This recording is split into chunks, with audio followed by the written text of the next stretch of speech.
Baik, terima kasih. Enak banget ya Gus ya, jawabnya sambil baca catatan tadi. Terima kasih Pak Gibran, yang Anda sampaikan hanya mengulang apa yang saya sampaikan. Saya ingin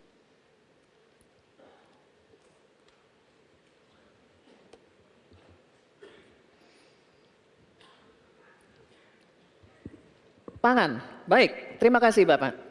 Dan kami persilakan pula panelis Profesor Dr. Insinyur Haryadi Kartodiharjo untuk mengambil undian daftar pertanyaan dari wadah. Mohon diperlihatkan huruf yang tertera.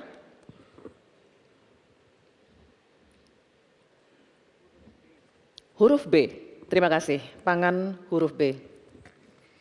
Baik, Bapak-bapak, masih tersegel, kita akan buka. Dan kembali kami ingatkan bahwa kami akan membacakan pertanyaan satu kali, mohon didengar dengan seksama. Ini untuk calon wakil presiden nomor urut 1 Bapak Muhaimin Iskandar. Perubahan iklim ekstrim mengancam produksi pangan dan menurunkan kualitas gizi pangan. Hal ini sangat berpengaruh terhadap kualitas sumber daya manusia serta kecerdasan, imunitas, dan produktivitas. Pertanyaannya, bagaimana strategi paslon untuk menghadapi dampak perubahan iklim terhadap produksi dan kualitas gizi pangan? Waktu menjawab 2 menit, Pak Muhaimin, dimulai saat berbicara. Silakan. saudara-saudara sekalian, tanpa krisis iklim pun persawahan pertanian kita tidak memiliki air dan irigasi yang memadai. Bahkan dia lebih fatal lagi dalam mengadakan pengadaan pangan nasional, petani tidak dilibatkan dan bahkan hanya melibatkan korporasi. Ini yang harus kita rubah. Kita ingin melihat bahwa potensi petani dan seluruh produk-produknya masih sangat luar biasa. Mulai dari pengadaan lahan yang memadai. Dalam arti lahan-lahan yang ada melalui reformasi agraria. Reforma agraria menjadi prinsipnya. Yang kedua, petani kita harus kita beri pupuk yang cukup dengan harga yang terjangkau. Bahkan banyak petani punya duit sebetulnya tapi pupuknya tidak ada. Bagaimana mungkin? Yang kedua, potensi pupuk organik juga menjadi salah satu bagian penting agar produksi pertanian kita semakin berkualitas. Di sisi yang lain kita ingin program perlindungan gagal tanam gara-gara iklim juga kita berikan supaya petani kita aman, merasa aman dan yakin dengan produksinya. Pengembangan irigasi dan subsidi pupuk tidak bisa dielakkan. Tidak boleh kita melakukan pembiaran petani kita sehingga kita kekurangan pangan, petani kita tidak diberi kesempatan untuk mengisi kekurangan pangan itu. Kualitas pangan kita bergantung juga kemampuan kita memfasilitasi agar petani kita lebih produktif lagi. Dengan cara ini desa-desa kita libatkan untuk menjadi bagian dari satu kesatuan pengadaan pangan yang berkualitas, sekaligus kita hentikan untuk ketergantungan dari pangan di luar produksi kita sendiri. Baik, terima kasih. Selanjutnya kami persilakan calon wakil presiden nomor urut 2 Bapak Gibran Rakabuming Raka untuk menanggapi. Waktu Bapak 1 menit dimulai ketika Anda berbicara, silakan. Baik, terima kasih. Enak banget ya Gus ya, jawabnya sambil baca catatan tadi. Kuncinya di sini adalah ekstensifikasi dan intensifikasi lahan. Kemarin tahun lalu kita sudah bangun pabrik pupuk di Fak-Fak. Kuncinya untuk meningkatkan produktivitas ya kita harus genjot kawasan industri pupuk.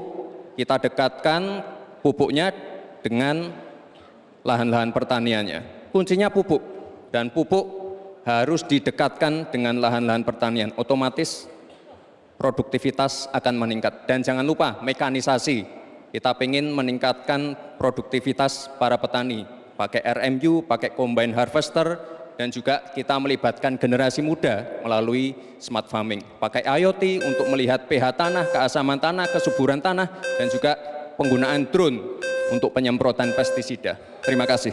Baik, terima kasih. Terima kasih. Baik, Kita lanjutkan, Bapak-bapak. Oke. Selanjutnya, Kita lanjutkan ya, Bapak Ibu. cukup ya. Kita lanjutkan dulu. Selanjutnya giliran calon wakil presiden nomor urut 3, Bapak Mahfud MD, untuk menanggapi juga. Waktunya 1 menit Bapak, dimulai ketika Anda berbicara. Silakan. Ya, kan masalahnya itu salah satu yang sering kita dengar, lahan berkurang, petani berkurang. Orang desa tidak mau lagi menjadi petani karena justru rugi. Terkadang kalau mau ingin mendapat pupuk bersubsidi dipersulit bukan main dan harus beli ke tengkulak. Nah, di sini problemnya sebenarnya bagaimana penegakan aturan-aturan itu. Kami di Jawa Tengah itu pernah punya program di mana Pak Ganjar waktu jadi gubernur waktu itu membuat 29 badan usaha milik petani. Yang itu efektif untuk membantu petani saling menolong menggarap tanahnya sehingga dia kerasan di desa. Yang saya tanyakan, kebijakan hukum apa yang akan dilakukan untuk mengatasi masalah ini? Terima kasih. Baik, terima kasih Pak Mahfud MD. Kita teruskan lagi ya. Kita lanjutkan dulu ya. Kita teruskan Kita lagi lanjutkan debatnya. Cukup. Selanjutnya kita kembali ke calon wakil presiden nomor urut 1 Bapak Muhaimin Iskandar. Kami persilakan untuk merespons tanggapan dari calon wakil presiden nomor urut 2 dan 3 yang telah dikemukakan. Waktu Bapak 1 menit dimulai ketika Anda berbicara. Silakan. Terima kasih Pak Gibran. Yang Anda sampaikan hanya mengulang apa yang saya sampaikan. Saya ingin memperdalam lagi bahwa petani kita ini potensinya besar sekali. Jumlah petani kita masih sangat besar. Potensi tanah kita subur masih banyak lagi. Di sisi yang lain, kita juga memiliki apa yang disebut kebutuhan pangan kita, juga pasar yang luar biasa. Nah, dalam konteks ini, antara suplai kita punya potensi, antara permintaan kita juga punya sangat kuat. Oleh karena itu, pemerintah tidak boleh diam. Turun tangan, jangan terlalu normatif mengatasi keadaan. Untuk Pak Mahfud, saya ingin menyampaikan bahwa seluruh perangkat undang-undang yang menyangkut perlindungan petani dan produksi kita sebetulnya lengkap. Tinggal implementasi saja dari seluruh proses hukum yang kita miliki. Kemauan politik, kesungguhan, tidak mengabaikan petani yang penting. Terima kasih Bapak Muhaimin, waktunya habis. Ya. Baik. Akan memberikan apresiasi. Bapak Ibu sekalian, tuntas sudah segmen kedua kita. Ini saatnya kita berikan apresiasi kepada ketiga calon wakil presiden kita.